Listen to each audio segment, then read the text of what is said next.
Alrighty everybody, we're pulling up to our first stop of the tour. So we're going to wait a moment, just get all collected before we start talking, to make sure nobody misses out on anything. Caboose, can you hear me back there? Is it my imagination or did I hear a yes? Okay, alright, just wanted to make sure. Checking again, Caboose, can you hear me? Yeah. There we go. Sometimes the thing else in the back of the cave is a bad thing. In this case, it's a good one, folks. Alrighty, before we get started talking about our stop, the group we're going to be meeting here, we'll know they're on their way because we'll be hearing music down the hall. When we hear that music, we're going to go over and get our backsides to our left side, just to preemptively make a space for them to pass by. The sooner we do it, the sooner they come through. But I'll give you all more signals and directions at that time. I just want to go ahead and give you all that preemptive note. But folks, welcome to our first stop of the tour. If you can't see it now, you'll see it in a moment when we pass by. This is our cactus and candle formation. We call it the cactus and candle because, well, it's shaped like a cactus and has the wax-like luster of a candle. Specifically, it's what we call a stalagmite. They're very similar to stalactites. They're actually the spikes that grow from the ceiling and floor. You can tell the difference because, well, stalagmites, you might trip over them because they grow off the ground. And stalactites, ask me folks, stalactites do hang around a little too much. Sorry folks, there are dad jokes on my tour. So, if you hear a groan to the cave, it's not an earthquake, it's just the bad jokes, I promise.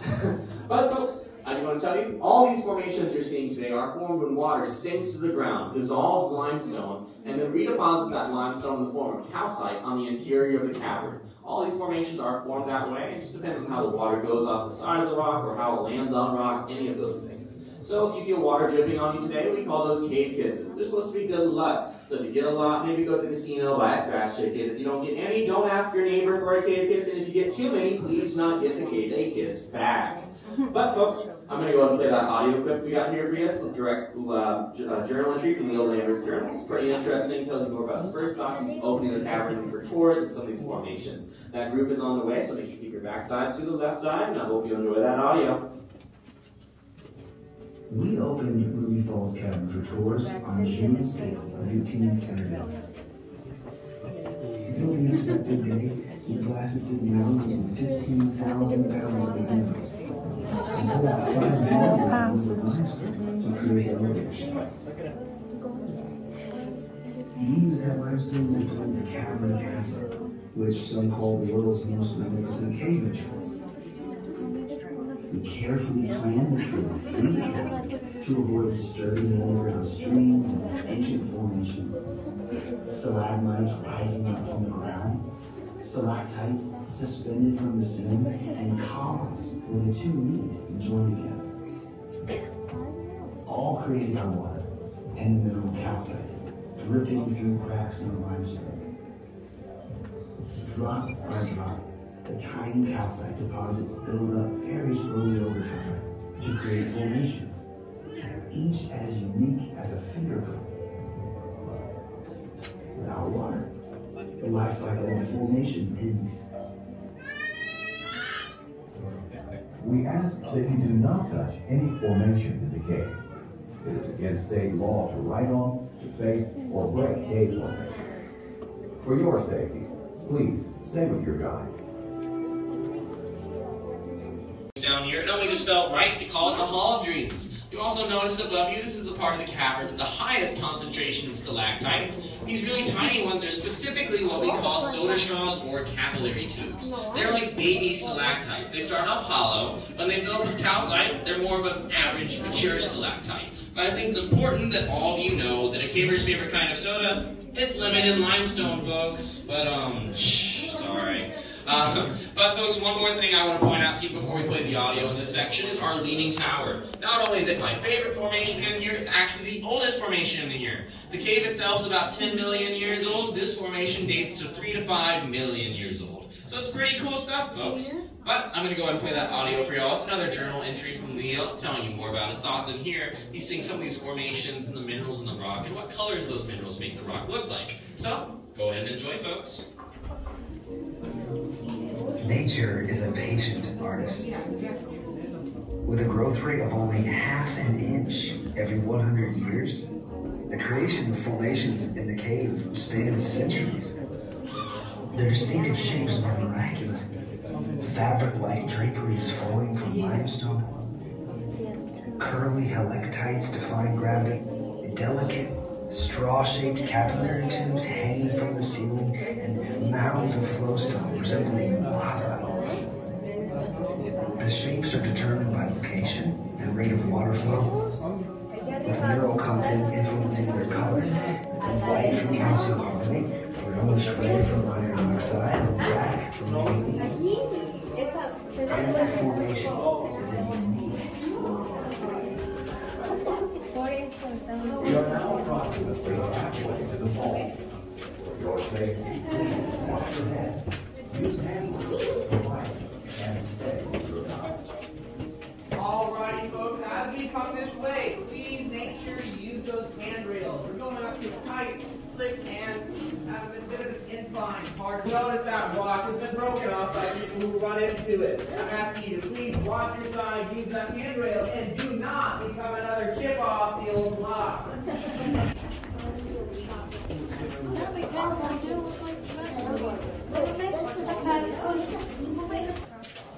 Right here. More stairs. These are stairs. Why are we running? I feel like we're running again. But I think it's just the fact that we're going downhill. Or down cave. Oh, yeah. Is it really technically downhill if it's inside a cave? Don't touch it. Don't touch it.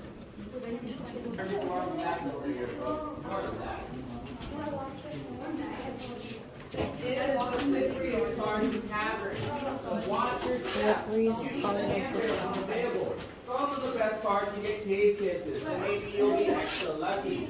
Welcome all to the Arctic Jungle! Right this way, folks, right this way.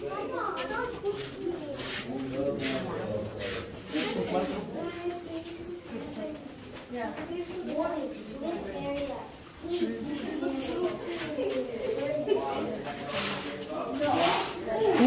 These kind of, there's a railing. Did you say is it raining? No, there's a railing. I'm like, hold on to it. Is it raining? No?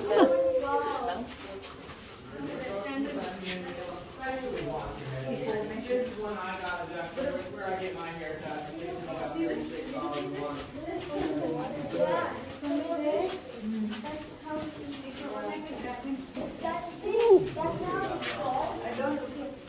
I got kissed by the cave. One time. Watch your head. The one time I actually have to bend down.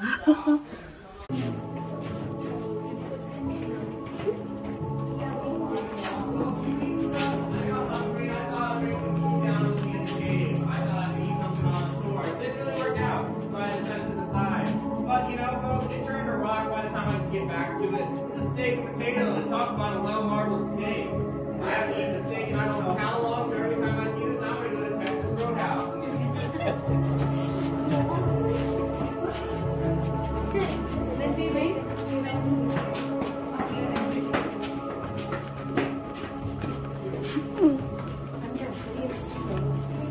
Oh, we're running.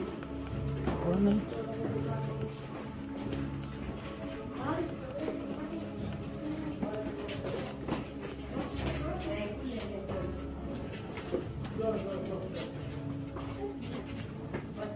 A trash can. And fire extinguisher. I think we can buy this one. Maybe that's where we started. Watch your head. Ow!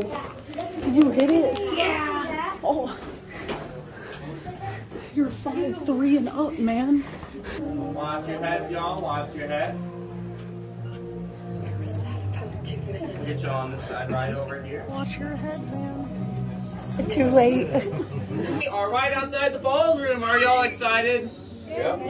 Oh, none of you sound like you paid $30 a ticket today. Are y'all excited? Woo! We'll work on it, folks. Is there a beer out there? Yes, there's a cave bear. They're in fact our cave monsters, and the only monster down here is me with my dad jokes. But folks, with that in mind, when we got off that elevator, we were 260 feet underground. That is the height of an air traffic control tower. From there, we walked 2/5 of a mile to here. By the time we get back to that elevator to the gift shop, which it's a mandatory 10 circles through the gift shop, plus 3 for every kiddo you got. Sorry, parents. And walk to your car, you'll have a mile under your feet today. You can tell your friends and family, hey, I walked a mile at Ruby Falls and saw at least one rock. And if you haven't seen a rock yet, here you are. But with that in mind, we're even deeper than we started, folks. We're now 1,120 feet underground, which roughly speaking is the height of the Empire State Building. So we're pretty far. But you're probably wondering how we got that deep. We didn't go down much, and if we did, we went back up just as much. So as we went relatively straight ahead, the mountain rose up above us. That made our journey here easier. I'm not complaining. I'm sure I'm not finding y'all complaining about that either. But with that in mind, that begs the question, how does all the water for the falls get here? Well, folks, we've done a lot of dye tests on surface bodies of water. Those dye tests actually haven't yielded a lot of information.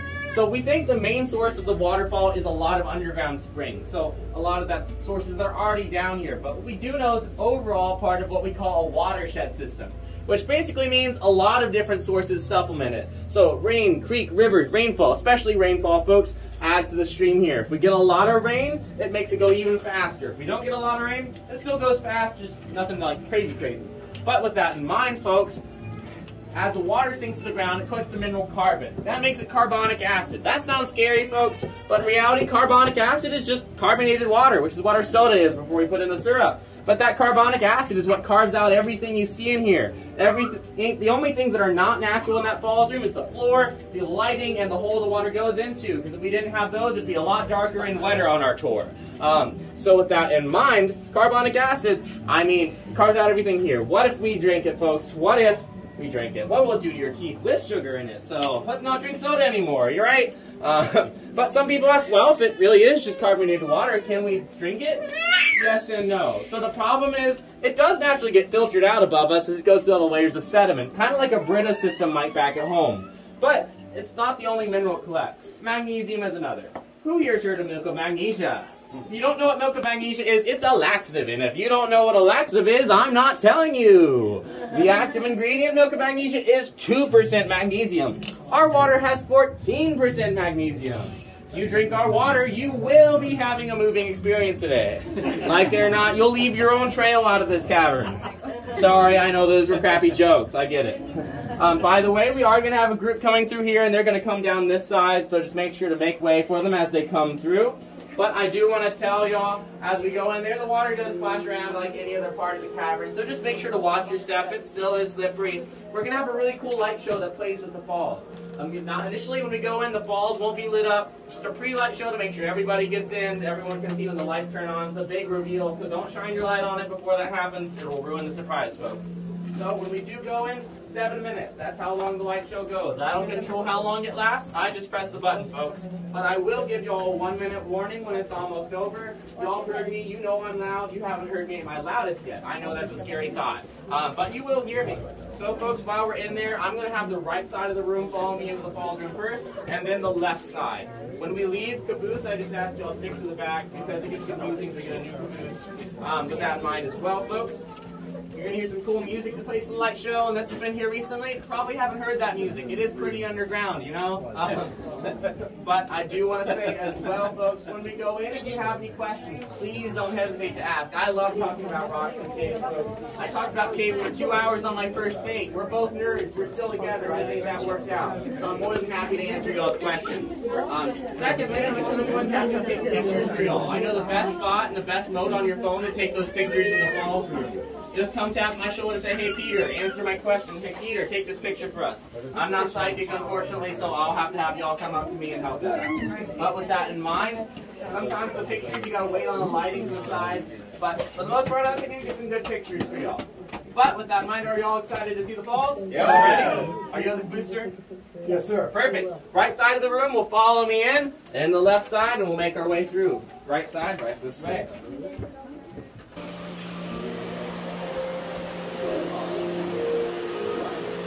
Enjoy the falls, y'all. Enjoy the falls.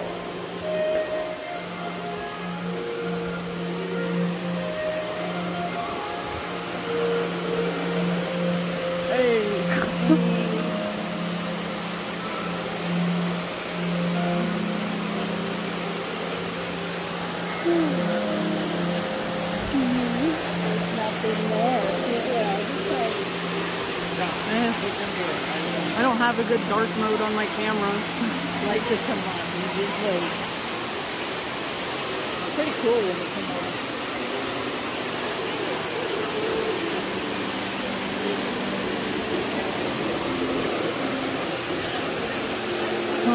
Oh.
Birthday back there? No.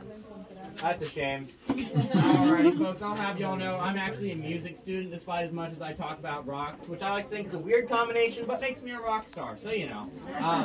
I would have brought out the kazoo, folks, and I would have rocked out on that, I'll tell you what. But, folks, I want to answer some common questions I usually get. One I did actually get asked earlier. So, first off, before I lead into that question, where does the water go? The water goes down to the bottom into that pool, down to the end of the cavern. In fact, this way again. Back one more time to another pit about 165 feet deep. That's called Jonah's Bluff Falls, and that trails off into the Tennessee River. All right, and after that goes down, folks, that's the third sublevel of the cavern. The second one is the one we're on now, the one that's commercially toured. And the first sublevel is the one up top of the falls. That's why we have the rope there, amongst a few other reasons. In 1951, Leo Lambert's son-in-law, his name was Paul Whistler, discovered that extra 2,000 feet of passage. It starts off in a low crawl, but opens for the tall but narrow passage after that first few hundred feet. So, back there's rich deposits of three specific minerals: manganese, gypsum, and onyx. Gypsum is the really interesting, though, one, folks, because when gypsum is left very, very undisturbed, it has a tendency to make a formation called gypsum flowers. They literally look like flowers made off of crystal that bloom off the rocks, and the stems spiral and go off. I wish we had pictures upstairs. You're going to have to look that one up for yourself. I'm up talking to Ops about getting a picture up there. Oh, my gosh. But you have to check them out, folks. They're gorgeous. So, with that in mind, keep that in mind as you go upstairs back to Wi-Fi world. I think we have hotspots down here. I've never tried to use the Wi-Fi down here because it's either rocks or water with me down here, but you know.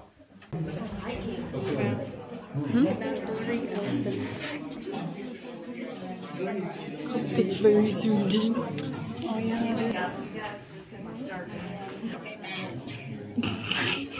I think it's because it's turned sideways. Oh, can't zoom out. Or zoom in. That's you back there, right? Can I get up? It's a round of applause for our caboose today, folks. More importantly, can I get an even louder round of applause for you for walking a mile and dealing with my dad jokes today?